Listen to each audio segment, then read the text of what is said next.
राजा पटने से बैदा बोलाई देताना, राजा पटने से बैदा बोलाई देताना, हे बोलाई देताना, बोलाई देताना, तनी बात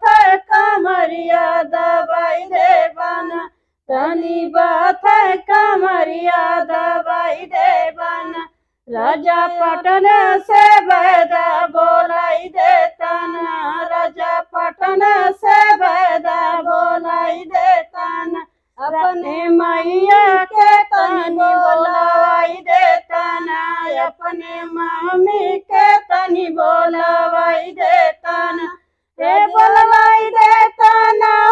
बोलाई देताना, तनी घर ही से देवता मनवाई देताना, तनी घर ही से देवता मनवाई देताना, राजा पटन से बैदा बोलाई देताना,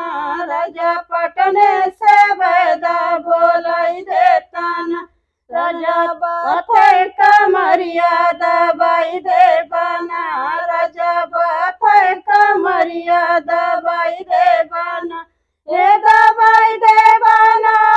दबाई देवाना, अपने बहिनी के तनी बोलवाई देवाना, अपने बहिन के तनी बोलवाई देवाना, राजा पीसल हरदिया छपवाई देताना, राजा पीसल हरदिया छपवाई देताना, राजा पटन से बैदा बोलाई देताना, राजा पटन से बैदा बोलाई देताना, राजा बाथई कमरिया दबाई देवाना, राजा बाथई कमरिया दबाई देवाना, अपने भौजी के तनी बोलवाई देताना, अपने भौजी के तनी बोलवाई देताना, हमर राम रसोइया छोड़ाई देताना, हमारी राम